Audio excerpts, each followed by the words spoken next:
mama, umepika mboga gani? Mama kamwambia, mimi nimepika misheveve. Kijana akasema, sikutaka hizi, mimi nilitaka salad. Akachukua kile kitimoto na kumpa nacho kikongozi kwa shingo. Akaanza kumtafuna mzee vidole vya mkono kama wamena.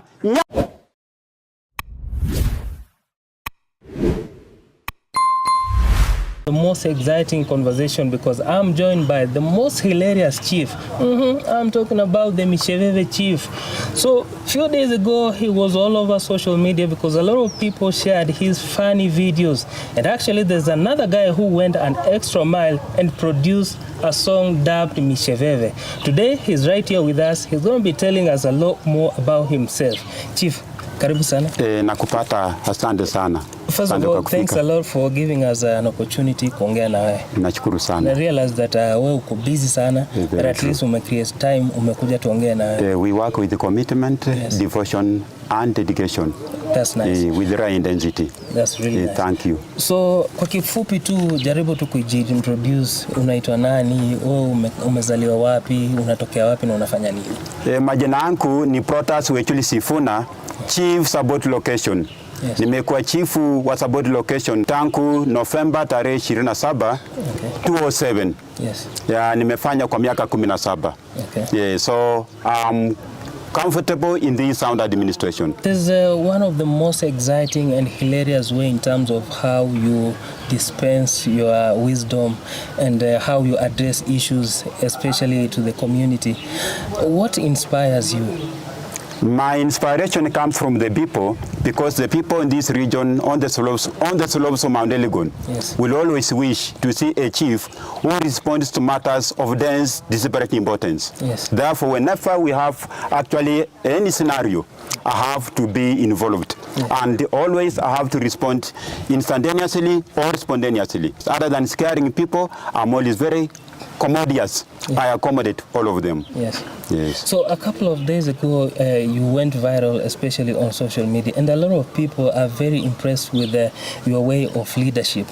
So how is the community taking this type of leadership? My leadership is very, very much accommodating. Yes. Other than being chilly, I'm always chummy. And this makes people to be, in a way, to be closer to me. And you know, being closer to people will always create some sound and some things of value, things of value and things of valor. Yes. Yes. So you've been a chief for almost 17 years. 17 years. So what were you doing before you became a chief? Before then, I was a teacher. In fact, the letter calling me to this administrative linkage got me in a classroom. Yes. I was in St. Adhanas Kisawai Secondary School. Yes. As you know, a teacher is a clever pupil or a clever student who makes other students to be as clever as he is. Therefore, my aim was actually to urge, you know, a teacher is very instructive. Yeah. Being instructive is constructive. A teacher will never be destructive. Yes. Okay, so now let's dive into the Misheveve video. The Misheveve video. When was that? That was somewhere in 2016, when a report went around. Yes. You know, bad news spread more than good news. Yes. In that year, 2016, we had a report that a Muse by name Stephen Omuse, who was also a village elder in this region, had actually been kicked off and was actually kicked out of proportion. That village elder by name Stephen Omuse, we were perturbed. A boy by name Edwin Omuse had actually knocked the Muse out of proportion. The Muse had actually gone, in fact, it had kept the minds akok. The Muse had in one way flattened it down. Okay. Mambo yale yaleta mshangao sana. Yalikuwa ni mambo ya Kalisanga Kalinyole. Kwa sababu gani? Ripoti vile nilivyosema, habari mbaya hukimbia sana kuliko habari nzuri. Jioni yetu tulipata habari. Na kulipo chipuka asubuhi tukapata ripoti kwamba kijana Edwin Omuse Wafula amempika babaki kikongosi na babaka amesirai. Ilianza vipi? mama alisema kwamba wakati jua lilikuwa limeenda magharibi,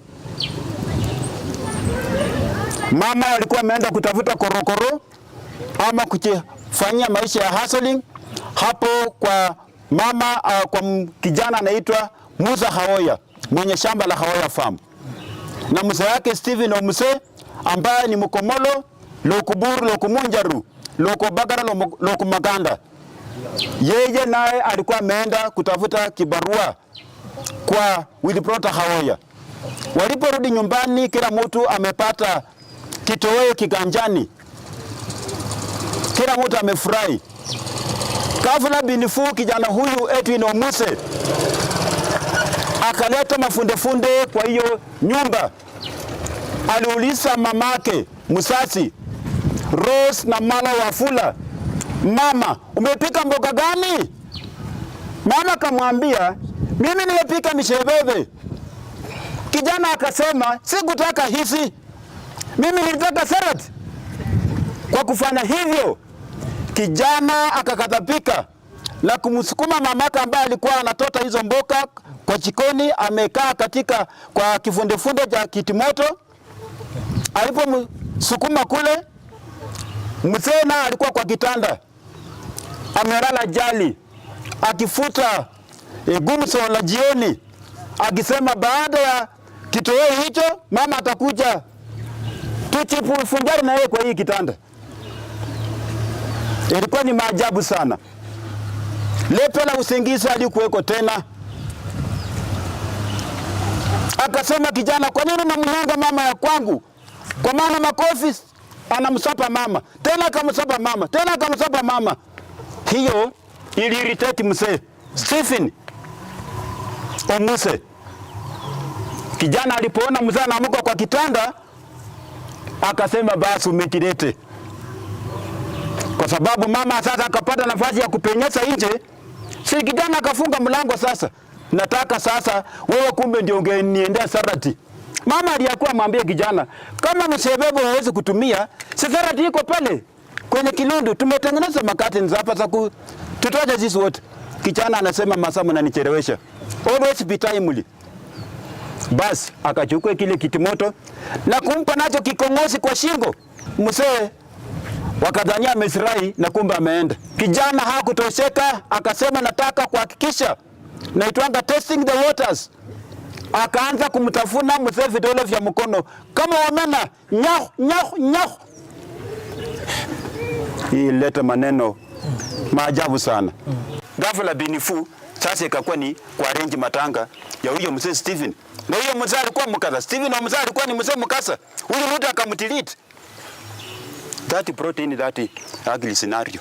The Misheveve video. Yes. Mtu ameenda studio akaunda wimbo on the Misheveve. Sijui kama umeona hiyo song. Songs nyimbo kama ambazo zimeundwa, hizo songs mimi nasihitaji zikuwe mingi kwa sababu songs send a message so that people can now take precaution in life. Yes. Songs can send a message everywhere. Na sinataka na hivyo so that people can realize the importance of grasping information from the same message from the songs, alafu wagwe na kitu naitwa positive moral rectitude. Are you still in touch with the kijana na mama ya kijana? Tuko na touch na mama. Najua watu wakiachwa kwa njia kama hiyo, mimi am always a passionate chief na kufanya kazi with compassion. Nilihakikisha juzi ameandikishwa kwa mambo ya wajane, ili kumpa moyo pia aonekana kwamba ako brought on board, inaitwanga recognition. Hiyo family huanga naitembelea, nikasema mama, usisononeke sana, yako mengi Mungu amekupangia. Wewe si mjane wa kwanza, hata Biblia iko na wajane walikuweko. So you feel composed. We wish you gradual recovery and composure. Nikaambia mama usio. Sasa asubuhi tunaonana, saa ngapi tunaonana, lakini mama tumempatia nguvu, hata anaenda kufanya kwa kibara ndio hiyo. Najua kukaa bure, akikaa mpungafu, stress itamlimbikiza chini. So she always moving gradually hapa na kuingine hapo, na tunamtambua. You have been a chief for 17 years. Yes. And you've done a commendable job. Yes. So do you have any ambition of maybe getting a higher position in terms of promotion? What's your next step? I will have actually, as a human being, we wish always to go beyond the graph. But when assigned as a chief, starting my duty on 27th November 2007, I started off when this area was full of volatile. But my role as a chief was to bring unification to these communities around here. We have got 2 major antagonistic and Jandish communities in this region. We ended up now amalgamating the 2 communities. My aim, therefore, was to inspire people to see the vitality, to see the talents from each other. That's why you see persons like Emmanuel Wanyonyi come from this region. Because of during my period of tenure, I've helped people to nurture up their talents. We have got a farmer commissioner here. He comes from alongside this mountain. Through me and my recommendation, he is a person who has now attained the upper graph. You know who or what he is. Recently, you see, you saw a very gallant and valiant and brilliant Deputy General Inspector Gilbert Masengeli. We saw him mushrooming up. He's a person of high caliber, of high profile somewhere in this good country. So, my duty of office is almost coming to an end somewhere early next year. But should I get an opportunity from any quarter? Because I see myself very energetic, very vibrant, and fond of people, I still serve humanity in whatever framework I shall be bestowed through God's endowments. Your tenure comes to an end in the next year. Yes, in the next year. And if you get an opportunity to go back to class, because once a teacher will always be a teacher, will you go back? I shall in fact accommodate the same. Yes. If they see value in me, as earlier opened up from our initial statement, I said a teacher is a clever student who makes other students to be as clever as he is or she is. I said the teacher is very constructive, being instructive. So anywhere they feel that I can add in some themes of development, education should be pursued beyond the cosmos. Education is knowing a lot about a little and a little about a lot. I wish that students should learn and become professors of this region. A professor is one who knows more and more about less and less.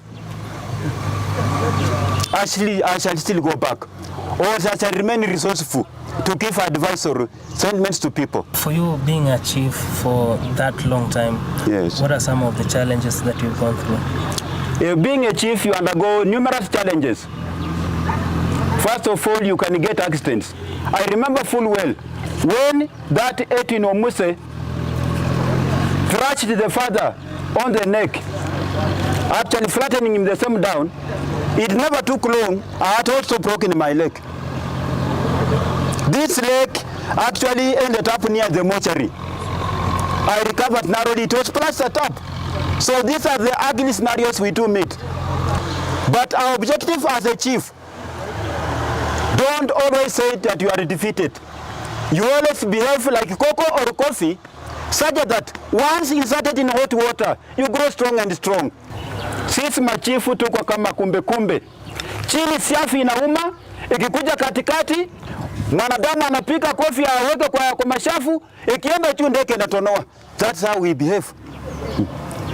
Unatupata na uniform tu mifuko hii hapa, lakini all of them are problematic. We keep on yawning and yawning. But napenda hii ground sana. Because the government is best, our government is best, governing most. Hii ground kivaranda hivi na kwanza nilipopeleka nyumbani mara ya kwanza tarehe 27 November 2007. Nilifurahi sana. In fact, I remember nikatoka mbio kwa darasa, as I told you I was a teacher. Nikatoka mbio Kisawai nikikimbia alongside these mountains. At last, Wachuli is a chief. At last, Wachuli is a chief. I was very happy. What is that one thing would you like to be remembered for as a chief? One thing I shall be remembered for, I've brought many things in this region which were not there. Service to people from sundown to sunrise. The whole community here knows. A community. What is a community? A community, a group, A community is a group of people gathered together with common purpose, with some common objectives. They are fond of me. I've helped them, you need to be here. Secondly, I've made the third child to go to school. I remember I went down there at Lekemeti Kabukomon, mushroom lady by name Perili Chekwemoi. I've dedicated myself to take her to school, St. John Second School. I was a teacher also, St. John Second School, Skinwa. These are my schools. I initiated St. John Second School, Skinwa. In fact, it is I who christened the name, St. John Second School, Skinwa. I brought St. Thomas here. I was with St. Athanasi. So, Periliche Kwemoi is in school. The mother died, and the father started misbehaving against the lady. So, I took her on my own. Periliche Kwemoi, I have got photos here. I shall be remembered because this region, people over 600 have gone to college, have gone to university. The main important theme about education is that people should matriculate towards Promondo universities so that they can advance further and further. Why? This is a world of cultural competition, so they should be objective. Secondly, I've also helped dearly in trying to bring some arbitrations in this office. Cases which comes here, which come in this office, are very funny. But I have to give a hearing. The good thing about a chief, give a good hearing. Chief ukipatikana umeweka kumapeka kwa kiketi hivi ati unakaa comfortably, that is a sin. Chief unakaa hivi ukisikiliza watu. Alafu chifu mbali na kupanua mtomo kwa makosa against people committing a felony, pia kutoa macho ili mwenye anatumia misuli asikandamize huyu mwingine ambaye anafanya haki yake. We solve matters in arbitration, mediation and reconciliation. What is your message to the people of Saboti and Kenya at large? My message to the people of Saboti, I also wish to express my sincere gratitude as a man of erudite that you are able to give me some sound atmosphere to work better in this region. And as a finality, to keep the ball rolling, I give you 3 things. Muwe sura moja, muwe lugha moja, na muwe moyo moja for the purposes of watching ahead development in this region. Maisha yako imekuwa vipi tangu mzee afariki? Sina tamani yoyote. Najuanga mzee ndio kitu ya boma. Na yeye ndiye atasaidia chochote chenye kiko. Mimi niko tu hapo, tuko kwa Mwangale shule bwana chifu ameeleza ya mtoto. Nilizaa watoto. Lakini hata wajaparikiwa kazi yoyote. Wako kando tu na vile unajua watoto wasikilishi. After apate kwa mtoto yake ama nini anataka apeleke shule. Sasa kusema tu ati niko na usaidizi yoyote yenye naweza kunisaidia kweli hapa. Yenye mtaona mnaweza kunisaidia nayo tu. Mnaweza kunisaidia. Kwa sababu nikikata mnisaidia hivi after hakuna hiyo. Kwa